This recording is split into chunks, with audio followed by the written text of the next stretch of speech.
Hey guys, आज हम DPP 6.1 का डिस्कशन करेंगे।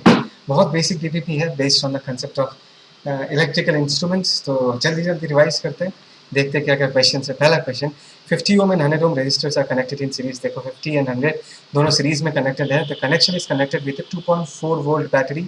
दिख रहा है मैंने वोल्ट मीटर ऑफ 100 ओम और एक वोल्ट मीटर है 100 ओम का, is connected in across 100 ohm resistor. इस 100 ओम के अक्रॉस अगर हम और एक 100 ohm resistor voltmeter connect करते हैं, then the reading of the voltmeter is, voltmeter का रीडिंग क्या है। It's a very straightforward problem. हमको सिर्फ ये बताना है कि इस 100 ओम या इस 100 ओम के अक्रॉस कितना पोटेंशियल डिफरेंस है। तो देखो सिंपल सा कहानी है, 100 दोनों पैरेलल में है। इसके इक्विवेलेंट कितना आएगा, 50 ओम आएगा। 50 क्या होगा, सीरीज में होगा। तो करंट कितना होगा, net EMF that is 2.4 volt divided by net resistance कितना होगा, 50 प्लस 50 दैट इज 100। ये करंट हमको पता चल गया। अभी ध्यान से देखो, इसका कॉम्बिनेशन का कितना था, इस कॉम्बिनेशन का तो 50 ओम था ना। तो 50 ओम के अक्रॉस कितना ड्रॉप होगा, आई इंटू आर। आई की जगह ये वाला करंट, और इस कॉम्बिनेशन का रेजिस्टेंस कितना है, 50 ओम। हमने मल्टीप्लाई कर दिया, क्या मिल गया हमको, 1.2 वोल्ट। तो इन दोनों की इक्विवेलेंट के अक्रॉस अगर 1.2 वोल्ट है, इंडिविजुअली 100 ओम के अक्रॉस भी कितना होगा, 1.2 वोल्ट ही होगा। So this is the correct answer, ठीक है ना। ओके, एक मिनट है। Okay, just minute.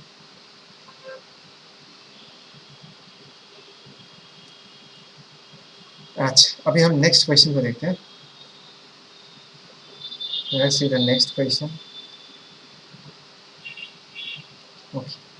Next है, an emitter gives full scale deflection current when current of 1 ampere is passed in it. मतलब ये बात समझो कि गैल्वेनोमीटर का जो फुल स्केल डिफ्लेक्शन करंट है, IG का वैल्यू कितना दिया हुआ इन दिस केस, IG का वैल्यू दिया हुआ that is equal to 1 ampere, ठीक है। To convert it into a 10 ampere range, देखो 10 एम्पियर बोला है ना, इसका मतलब है कि एक्चुअली जो मेन ब्रांच है उसमें कितना करंट होगा, 10 एम्पियर होगा, उसको हमको रीच करना है।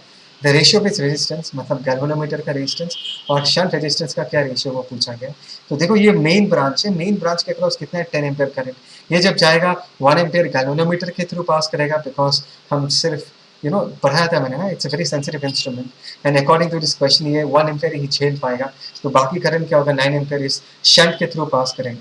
सेकेंडली तुमको ये समझना है कि galvanometer and shunt both of them are connected in parallel. इसका मतलब यह है कि दोनों के अक्रॉस जो पोटेंशियल ड्रॉप होगा वो क्या होगा, सेम होगा। इसके अक्रॉस क्या होगा, 1 इंटू जी, इसके अक्रॉस कितना होगा, 9 इंटू आर। बस यहाँ से तुम आराम से निकाल सकते हो कि 9:1, this is the ratio between them. Simple सा है, ठीक है। ओके, नेक्स्ट देखते हैं। 100 milli ampere current gives a full scale deflection in a galvanometer of 2 ohm resistance, ठीक है। एक गैल्वेनोमीटर है जिसका रेजिस्टेंस कितना है, 2 ओम, और फुल स्केल डिफ्लेक्शन करंट कितना है, 100 मिली एम्पियर, क्वेश्चन में मेंशन है। The resistance connected with the galvanometer to convert it into a voltmeter to measure 5 volt. देखो ऐसे क्वेश्चंस करना है ना, तो तुमको सबसे पहले डायग्राम को प्रॉपर्ली विजुलाइज करना है। अगर तुम पहले अटेम्प्ट में सिर्फ क्या बोलते हैं उसको, सिर्फ फॉर्मूला निकालने का कोशिश करोगे तो कभी भी इस क्वेश्चंस को ढंग से नहीं कर पाओगे। पहले इमेजिन करो, वोल्ट मीटर है, गैल्वेनोमीटर का साथ ही एक बहुत बहुत बड़ा रेजिस्टेंस होगा, इसके थ्रू 100 मिली एम्पियर पास कर रहे हैं। इन दोनों पॉइंट्स के अक्रॉस कितना वोल्टेज होगा, इन दोनों पॉइंट्स के अक्रॉस 5 वोल्ट होगा। तो हम क्या लिख सकते हैं, इसके थ्रू करंट कितना फ्लो कर रहा है, that is 100 milli ampere, that is 10⁻³ I into इन दोनों का रेजिस्टेंस कितना होगा, that is 2 plus R, that is equal to कितना हो जाएगा, the potential drop in this case will be equal to 5 volt. बात समझ में मैंने क्या कहा, the potential difference in this case will be equal to 5 volt. 5 volt दिया हुआ है। नाउ अभी अगर हमको इसका आंसर देखना है, इसका आंसर कितना होगा, इस पूरे कैलकुलेशन को करने के बाद मैं कर तो नहीं रहा, बट आर का वैल्यू कितना आ जाएगा, आर का वैल्यू इन दिस केस आ जाएगा 48 ohm. So 48 ohm is the correct answer in this case. I hope so तुमको समझ में आ रहा है कि ऐसे क्वेश्चंस को करना कैसे पड़ता है। अभी आगे बढ़े, okay let's move ahead. Let us see question number 4 in this case. ध्यान से देखो क्या है, when a 12 ohm resistor is connected with a moving coil galvanometer, fine, then its reflection reduces from 50 divisions to 10 divisions. Galvanometer था, पहले वो 50 divisions का reading दे रहा था। अभी जब हमने और एक 12 ओम रजिस्टर लगाया उसके साथ सीरीज में, ये पैरेलल में, ये बोला नहीं गया गैल्वेनोमीटर के साथ सीरीज में कनेक्ट किया, ये पैरेलल में कनेक्ट किया। बट इस लाइन से हमको समझ में आ जाता है कि कनेक्ट करने के बाद उसका जो रीडिंग है वो 10 डिविजन्स में कन्वर्ट हो जाता है। इसका मतलब ये कि पहले 50 डिवीजन वाला करंट जो गैल्वेनोमीटर के थ्रू पास कर रहा था अभी पूरा 50 गैल्वेनोमीटर के थ्रू पास नहीं कर रहा, सिर्फ 10 पास कर रहा है, बाकी 40 का कर जा रहा है, बाईपास कर जा रहा होगा, मतलब तुमने एक शंट लगा कर रखा है पैरेलल में, इसलिए 50 तो आता है लेकिन 40 शंट के थ्रू निकल जाता है और 10 गैल्वेनोमीटर के थ्रू निकलता है। तो देखो मैंने यहाँ पर हर डिवीजन का रीडिंग कितना मान लिया कि ए एम्पियर रीड करता है, तो टोटल 50 डिवीजन का रीडिंग कितना होगा 50 एम्पियर। अगर 50 एम्पियर आएगा तो सही, लेकिन गैल्वेनोमीटर के थ्रू पास कितना करेगा 10 डिवीजन मतलब 10A एंड बाकी 40 ये 12 ओम के थ्रू पास करेगा। तो यहाँ पर तुमको पूछा कि जी का वैल्यू कितना है, फिर से वही कहानी कि galvanometer and resistance both of them are in parallel, तो दोनों के अक्रॉस पोटेंशियल ड्रॉप क्या होगा same. So in this case अगर हम पुट करेंगे तो क्या लिखेंगे 10A into G that is equal to what 40A into 12। A basically gets cancelled out, तो क्या आएगा भाई साहब, इन दिस केस 0 0 भी कैंसिल आउट हो जाएगा एंड G का वैल्यू होगा इन दिस केस, G का वैल्यू भी इन दिस केस कितना आता है 48 ओम ही आता है। दैट इज क्वेश्चन नंबर 4 का answer C, that is 48 ohm. Yes this is the correct answer. I hope so तुमको समझ में आ रहा है कि हम सारे क्वेश्चंस को अटेम्प्ट कैसे कर रहे हैं, ठीक है। अभी क्वेश्चन नंबर 5 देखते हैं। देखो the resistance of a galvanometer is 90 ohm, it is only 10% of the main current में 1 मिनट 5 ना may flow through the galvanometer in which way and of what value resistor to be used। बहुत simple question है ये, तुम्हारे लिए मैंने छोड़ के रखा है। 6 देखते हैं, ठीक है 6 देखते हैं। In the diagram shown the reading of the voltmeter is 20 volt, ठीक है, and that of the ammeter is 4 ampere. Ammeter 4 ampere है, मतलब इस ब्रांच के थ्रू कितना करंट फ्लो कर रहा होगा, इस ब्रांच के थ्रू 4 एम्पियर करंट फ्लो कर रहा है। और इस बात को समझो कि इसका भी थोड़ा सा कुछ ना कुछ रेजिस्टेंस तो होगा, हमने आर ए लिख के रखा है। The value of R should be, R का वैल्यू क्या पूछा है, ये जो आर का वैल्यू है, देखो हमको पता है कि इन दोनों पॉइंट्स के अक्रॉस पोटेंशियल डिफरेंस कितना होगा 20 वोल्ट का पोटेंशियल डिफरेंस होगा। इसका मतलब I into R A plus R, देखो I into R A plus R, मतलब इस ब्रांच के अक्रॉस का जो पोटेंशियल ड्रॉप होगा वो क्या होगा 20। तो R का वैल्यू कितना होगा, ध्यान से देखो I का वैल्यू तो 4 एम्पियर है, तो 20/4 ठीक है ना, माइनस आर ए मतलब 5 माइनस आर ए, तो R का जो वैल्यू होगा वो 5 ओम से क्या होगा, कम होगा, that is less than 5 ohm in this case, so 6 का ऑप्शन सी होगा। is that clear? okay, next question देखते हैं, नंबर 7 देखते हैं 7 क्या है। Okay, A volt meter having a resistance of 998 ओम, देखा दिख रहा है, एक वोल्ट मीटर है जिसके पास रेजिस्टेंस कितना है 998 ओम है, ठीक है। is connected to a cell of EMF 2 volt, बढ़िया है, and internal resistance 2 ohm है। The measurement of the EMF will be, the error in measurement of the EMF will be, देखो अभी ये जो वोल्ट मीटर है वो क्या रीड करेगा, वो टर्मिनल पोटेंशियल डिफरेंस रीड करेगा, राइट। एक मिनट, वो क्या रीड करेगा, इन दोनों पॉइंट्स के अक्रॉस का पोटेंशियल डिफरेंस रीड कर रहा होगा, लेकिन एक्चुअली तो उसको तो 2 वोल्ट रीड करना था, तो एक्चुअल जो पोटेंशियल डिफरेंस होना चाहिए था 2 वोल्ट, लेकिन इन दिस केस इस सर्किट में कुछ ना कुछ करंट फ्लो करेगा और इन दोनों पॉइंट्स के अक्रॉस का जो वोल्टेज है वो 2 से कम होगा, और टर्मिनल पोटेंशियल डिफरेंस का वैल्यू क्या होता है E माइनस आई आर।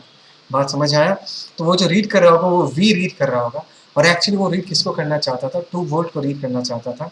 तो एक्चुअल जो रीडिंग है वो मतलब जो एक्चुअल वैल्यू होना चाहिए था वो 2 वोल्ट होना चाहिए था, लेकिन रीडिंग किसका आएगा, रीडिंग आएगा E माइनस आई आर का, ठीक है ना, V equal to E minus I R का। E का वैल्यू 2 वोल्ट है, छोटा r का वैल्यू 2 ओम है। करंट हम आराम से निकाल सकते हैं 2 volt divided by total resistance of the circuit which is 998 plus 2, ऐसे करके यहाँ पर पुट कर देंगे तो बहुत आसानी से निकल जाएगा। समझ में इस क्वेश्चन को कैसे करना है। ओके, नेक्स्ट क्वेश्चन नंबर 8 को देखते हैं। देखो, ए 100 volt meter of internal resistance 20 kilo Om, A 100 volt meter of internal resistance 20 kilo ओम।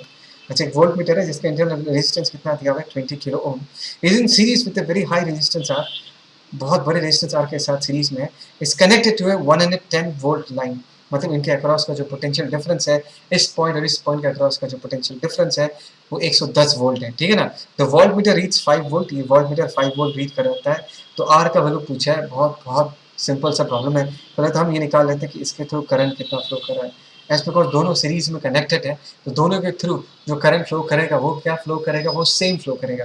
अगर ये 5 वोल्ट है, रेजिस्टेंस अगर 20 किलो ओम है, तो करंट कितना होगा, EMF बाई रेजिस्टेंस, EMF कितना होगा 5, रेजिस्टेंस कितना होगा 20 किलो ओम, तो हमको I का वैल्यू पता चल गया। अभी खुद सोच के देखो, अगर ये 110 वोल्ट है, उसमें से 5 वोल्ट अगर इसके अक्रॉस ड्रॉप हो रहा है, तो इस रेजिस्टेंस के अक्रॉस कितना ड्रॉप हो रहा होगा 105 वोल्ट, है ना। तो इस रेजिस्टर के अक्रॉस पोटेंशियल ड्रॉप कितना होगा I into R, I into R हमने कितना लिख कर रखा है 105 वोल्ट, I का वैल्यू हमने यहाँ पर लिख कर रखा है। तो यहाँ पर बेसिकली इस रिलेशन में हम क्या करेंगे, I का वैल्यू पुट करेंगे और बहुत आसानी से आर का वैल्यू निकाल सकते हैं। आर का वैल्यू आएगा 420 kilo ohm. Is that clear? Okay, 8 कर लिया। अभी नेक्स्ट आगे बढ़ते देखते हैं। Okay, next let us talk about in this case 9 एकदम सिंपल सा है, मैंने देख के रखा है। ये टाइप ऑफ क्वेश्चन मैंने जस्ट जो पहला क्वेश्चन था वैसा ही जो हमारे डीपीपी का पहला क्वेश्चन था as far as I remember, या एग्जैक्टली वैसा ही क्वेश्चन है। तो 9 तुमको करना है। 10 देखो, एक galvanometer has 30 divisions and sensitivity of 16 micro ampere per division. तो हमने गैल्वेनोमीटर बनाया, इसके पास 30 डिविजन है और हर डिवीजन कितना करंट रीड करता है? 16 माइक्रो एम्पेयर। तो 30 डिविजन्स, अगर फुल स्केल डिफ्लेक्शन करंट निकालना चाहे तो क्या होगा? 30 into 16, that is 480 microampere. Is that clear? It can be converted into a voltmeter to read 3 volt by connecting. Voltmeter में कन्वर्ट करना है इस गैल्वेनोमीटर को। गैल्वेनोमीटर का साथ ही क्या होगा, और एक बहुत बड़ा रजिस्टर होगा सीरीज में, और इनके दो टर्मिनल्स के अक्रॉस पोटेंशियल डिफरेंस कितना होना पड़ेगा? 3 वोल्ट। तो आई जी का वैल्यू हमको पता है, तो आई जी इंटू जी प्लस आर, मतलब इस पूरे ग्रुप के अक्रॉस जो पोटेंशियल ड्रॉप होगा वो क्या होगा? 3 वोल्ट। बस उसको हमको लिखना है, देखो ऐसे आई जी है ना, इंटू आर प्लस जी लिख देंगे। दैट इज इक्वल टू, हम क्या लिख देंगे? That is equal to 3 volt in this case. I G का वैल्यू देखो 480 माइक्रो एम्पियर, 480 माइक्रो एम्पियर हमने निकाल के रखा है। और यहाँ पर जो वैल्यू निकलेगा वो आर प्लस जी का वैल्यू निकलेगा।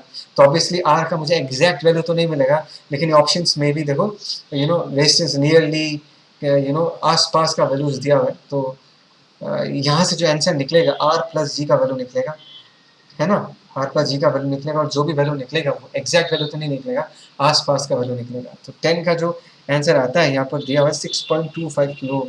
इसको सॉल्व करने के बाद जो आंसर आएगा दैट इज 6.25 किलो ओम। और इसका आंसर आएगा क्वेश्चन नंबर 10 का आंसर ए है, resistance nearly 6 kilo ohm in series.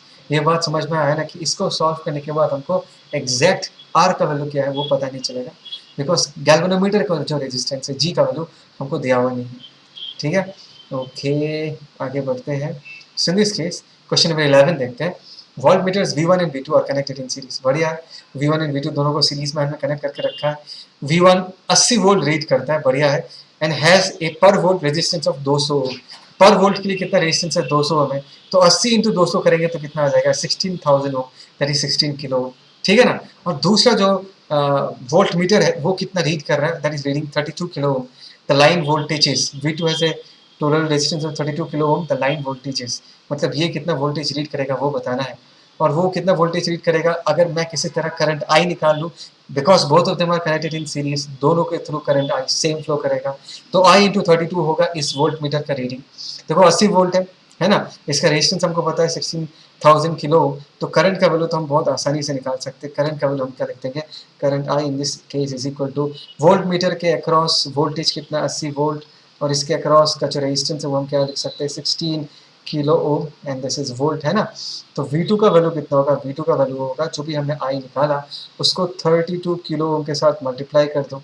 तो I का वैल्यू अगर हम पुट करें this is 80 divided by 16 kilo ohm. यहाँ पर क्या आएगा? 32 kilo ohm, kilo ohm cancel out हो जाएगा, 16 2 जा 32, और इसका आंसर कितना आ जाएगा? That is 160 volt. तो इसका जो रीडिंग आएगा that is 160 volt, 160 volt. Yes, so 11 का करेक्ट ऑप्शन इज 11 का बी। एक मिनट, हाँ, जस्ट अ मिनट। एक्चुअली क्या ना, एक्चुअली आंसर मैच नहीं हो रहा था। एक्चुअली 160 वोल्ट नहीं है, मैंने क्वेश्चन को गलत पढ़ाया था। लाइन वोल्टेज पूछा, लाइन वोल्टेज मतलब V1 V2 मिला के क्या होगा? V1 V2 मिला के कितना होगा? 80 प्लस 60, 160, समझ में आया? तो 240 जैसा आएगा। 240 volt is the answer, because यहाँ पर लाइन वोल्टेज बोला गया। ठीक है ना, ठीक है, क्लियर है। ओके, फिर हम आगे बढ़ते हैं। क्वेश्चन नंबर 12 को लेके थोड़ा डिस्कस करते हैं। यस, 12 को लेके थोड़ा डिस्कस करेंगे। एक मिनट, थोड़ा छोटा कर देता हूँ, ज़्यादा छोटा हो गया। एक मिनट रुको।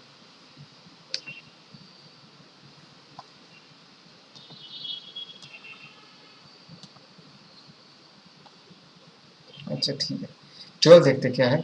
ए voltmeter has a range of 0 to V volt with a series resistance of R, right. R resistance है, सीरीज रेजिस्टेंस। अच्छा ठीक है, सीरीज रेजिस्टेंस ओवर वो V वोल्ट रीड कर रहा है। याद रखना इसके थ्रू जो करंट फ्लो करेगा that is full scale deflection current, that is IG। with a series resistance of 2R, the range is 0 to V dash, मतलब V dash is the maximum voltage which can be read. तो इसके through जो current वो इस बार भी full scale deflection current flow करेगा IG, और resistance का हमने क्या लिख लिया 2R। तो यहाँ पर तुमको पूछा कि V एंड V' के बीच रिलेशन क्या है, ठीक है, V एंड V' के बीच रिलेशन पूछा है, तो देखो V को हम क्या लिख सकते हैं IG into G plus R, है ना, एंड V' को हम क्या लिख सकते हैं IG into G plus 2R। तो V' भी V हमने डिवाइड किया तो हमको क्या मिला G plus 2R divided by G plus R, ठीक है। आई होप सो तुम मेरे साथ हो, समझ में आ रहा है तुमको।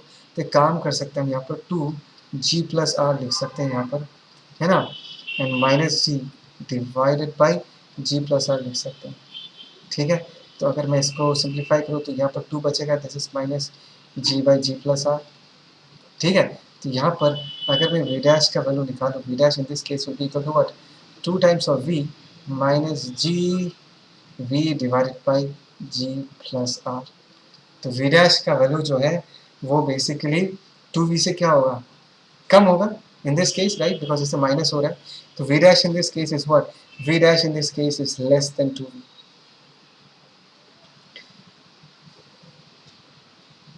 इसका आंसर देखते, इसका आंसर क्या है, इसका आंसर दिया हुआ 12D। एक बार देखते हैं 12D, 12D, 12D, yes, V dash is less than 2V, ठीक है ना, this is the correct option in this case, V dash is less than 12। Okay fine, आगे बढ़ते, late us see this question, question number 14, 13 बहुत आसान है, खुद try करना। 14 देखते हैं, देखो 14 में क्या है, एक सर्किट दिया हुआ है, गैल्वेनोमीटर शो 0 करंट, मतलब इस रास्ते करंट फ्लो नहीं कर रहा, आई का वैल्यू कितना होगा 0, ध्यान से देखो, ठीक है। ये तो बहुत सिंपल सा क्वेश्चन है, the value of resistance R का वैल्यू पूछा गया। देखो अगर इस रास्ते को करंट नहीं है तो ये अगर 2 वोल्ट है तो इसके अक्रॉस भी पोटेंशियल डिफरेंस क्या होगा, 2 वोल्ट ही होगा, बिकॉज ये बैटरी जो है वो पूरा इसके अक्रॉस कनेक्टेड है, समझ में आया। तो इस रेजिस्टेंस के अक्रॉस 2 वोल्ट पोटेंशियल डिफरेंस है, ये बात समझ कर रखना। और अभी अगर मैं इस सर्किट पे ध्यान दूँ, इस सर्किट में करंट कितना फ्लो कर रहा होगा, मैं फिर से कह रहा हूँ कि यहाँ से करंट निकलेगा, इस रास्ते जाएगा ही नहीं, बिकॉज यहाँ पर बोला गया है कि गैल्वेनोमीटर के थ्रू को करंट फ्लो नहीं कर रहा है, ठीक है ना, गैल्वेनोमीटर के थ्रू को करंट फ्लो नहीं कर रहा, तो सारा करंट ऐसा आएगा, फिर ऐसा आएगा, फिर ऐसा रिटर्न चला जाएगा। तो आई का वैल्यू क्या होगा, net EMF in this case that is 12 volt divided by net resistance that is 5 plus R, ध्यान से देखना, दैट इज 5 प्लस R। तो इस R के अक्रॉस पोटेंशियल ड्रॉप क्या होगा, वही करंट फ्लो कर रहा है, so 12 divided by 5 plus R, this is the current flowing, multiply पे इसका रेजिस्टेंस कितना होगा R, that is equal to what, 2 volt. तो इस पर्टिकुलर रिलेशन से तुम आराम से R का वैल्यू निकाल सकते हो, ठीक है, सिंपल है ये, तुम उसके बाद बाकी का कैलकुलेशन तुम लोग कर लेना, it's very very simple. I hope so तुमको ये समझ आया। अभी हम लास्ट क्वेश्चन नंबर 15 में जाते हैं, 15 को लेकर डिस्कस करते हैं। देखो व्हेन द स्विच के इज क्लोज्ड, ओपन और closed, whether switch K is closed or open, the reading of the galvanometer is the same.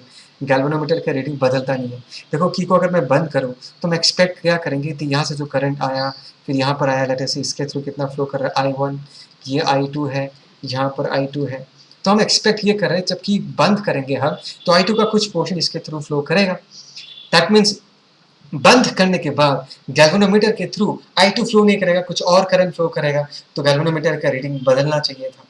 लेकिन यहाँ पर बोला है कि की को खुला रखो या बंद रखो, इससे कोई फर्क नहीं पड़ता, गैल्वेनोमीटर के रीडिंग में कोई फर्क नहीं पड़ता। दैट मीन्स खुला रखने से भी I2 जितना करंट आता है वो सारा का सारा गैल्वेनोमीटर के थ्रू पास करता है, बंद करने के बाद भी इस ब्रांच में अगर कोई करंट आता है ना, इस R3 के थ्रू कोई करंट आता है ना, वो इस जंक्शन में की के थ्रू फ्लो करता ही नहीं है, सारा करंट फिर से गैल्वेनोमीटर के थ्रू ही पास कर जाता है। इसका मतलब है कि इन दोनों पॉइंट्स के अक्रॉस पोटेंशियल डिफरेंस क्या होगा, same. That is the reason ये I2 करंट हमेशा गैल्वेनोमीटर के थ्रू पास कर जाता है, की बंद होने के बाद भी इसके थ्रू फ्लो नहीं करता। That means this is the typical case of Wheatstone bridge arrangement, जहाँ पर हम ये लिख सकते हैं R3 by R4 that is equal to what, G by R5। हाँ, इसका रेजिस्टेंस हम G, यहाँ पर G लिखा हुआ है, लेकिन इसका जो ऑप्शंस है ये ऑप्शंस मुझे सही नहीं लग रहा है, ठीक है ना। तो options are not correct in this case because question में भी एक क्या बोलते हैं, एक कॉन्ट्रडिक्शन है। If I denotes the current, लेकिन I किसके थ्रू है ये बोला नहीं है, ठीक है ना। तो इस क्वेश्चन को इग्नोर करो, इसको करने की जरूरत नहीं है, लेकिन इसके पीछे का जो कंसेप्ट है वो बता दिया, वो ज़्यादा इंपॉर्टेंट है। आई होप सो तुमको ये पीछे का कंसेप्ट समझ में आया। Is that clear? Fine, so this brings us to the end of the discussion of DPP 6.1। I hope so you enjoy this. और बाकी 3-4 क्वेश्चंस मैंने छोड़ा वो खुद से करना है, मैंने इसका सोल्यूशन भी दिया, वो देख लेना अगर नहीं हो पा रहा, लेकिन जो क्वेश्चंस मैंने छोड़ा बहुत ही बेसिक क्वेश्चन है, खुद से करने का कोशिश करना, ठीक है। Signing off, take care.